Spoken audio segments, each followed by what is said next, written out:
की महिमा को तो, गुरु के मंत्र की महिमा को तो भगवान भी प्रणाम करते हैं। एक बार श्री रामानुजाचार्य जी, रामानुज संप्रदाय के आचार्य, अपने 10,000 शिष्यों के साथ जगन्नाथपुरी जा रहे थे भगवान जगन्नाथ का दर्शन करने। जगन्नाथपुरी दक्षिण में है और दक्षिण में ये भक्ति का प्रादुर्भाव हुआ है। उत्पन्ना द्रविड़ेशाहम, द्रविड़ में उत्पन्न हुई भक्ति। और हमारे यहाँ जितने भी पंथ हैं, धर्म है, उनका अधिकतर जो प्रादुर्भाव हुआ वो दक्षिण से ही हुआ है।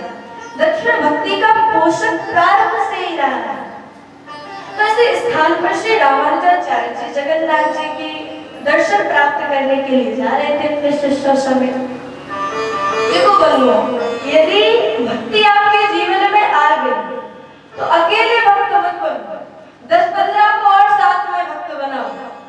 रामानुजाचार्य जी दर्शन करने जा रहे हैं, परंतु अकेले नहीं जा रहे, अपने 10,000 शिष्यों को साथ में लेके जा रहे हैं कि तुम भी चलो।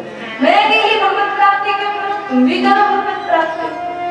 तो जैसे ही वहां पहुंचे जगन्नाथ जी में, तो जगन्नाथ जी स्वयं प्रकट होकर के श्री रामानुजाचार्य जी का स्वागत करते थे, उनसे बातें करते थे। अब यहाँ प्रश्न उठता है कि ब्रह्म तो निराकार है, वो साकार रूप में प्रकट होकर दर्शन कैसे देता था? तो संतजन कहते हैं भले ही ब्रह्म निराकार है, अब ऐसे समझो जैसे कि जल है, जल का कोई आकार होता है, वो तो निराकार है, परंतु जब उस जल को हम कटोरी या कटोरी में भरकर फ्रिज में रखते हैं तो वो साकार हो जाता है। और कौन सा रूप ग्रहण कर लेता है? जिस पात्र में उसको रखा जाता है उसी का रूप ग्रहण कर लेता है।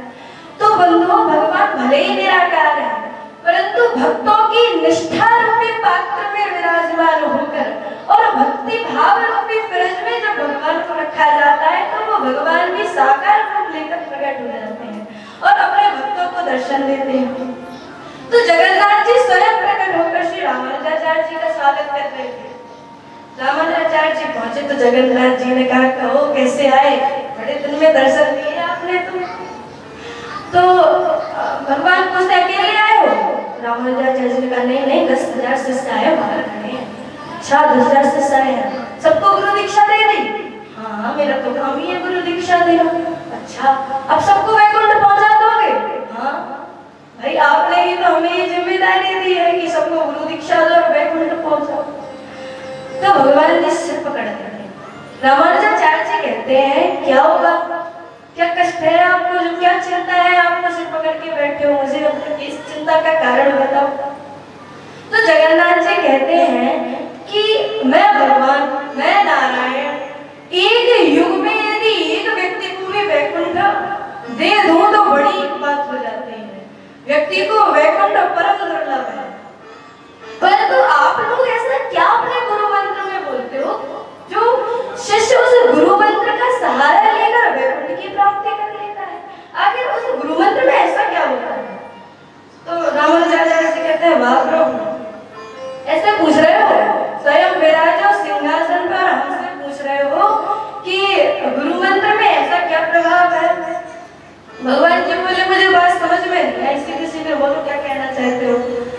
तो रामानुजाचार्य जी कहते हैं, आपने गीता में क्या कहा है? भगवान जी कहते क्या कहा है? आपने कहा है कि मेरे स्वरूप को तू तत्वदर्शी ज्ञानियों के पास जाकर समझ, उनकी अच्छे से आओ भगत कर, उन्हें अपने से ऊंचे आसन पर बैठा और उनका सत्कार कर, उसके बाद उनसे प्रश्न पूछ। तो भगवान जी अब समझ गए? हाँ समझ गए। अब सीधे बोल दो क्या कहना चाहते हो।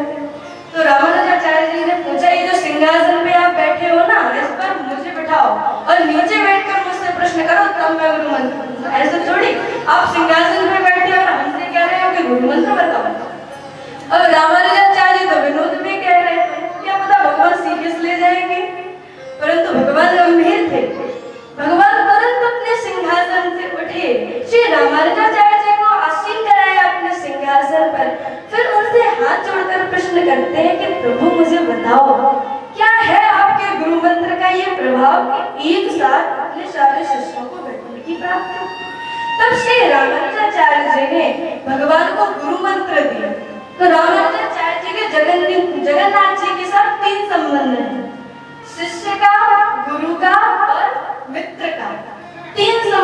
संतुष्ट है श्री रामानुजाचार्य जी के चरण जी के साथ। तो बंधुओं, जीवन में गुरु का होना, संत का आना परम आवश्यक है। तो सदैव भगवान के चरणों में यही निवेदन करो कि हमें संत, हमारे जीवन में संतों का संग हो, गुरु की प्राप्ति हमें हो।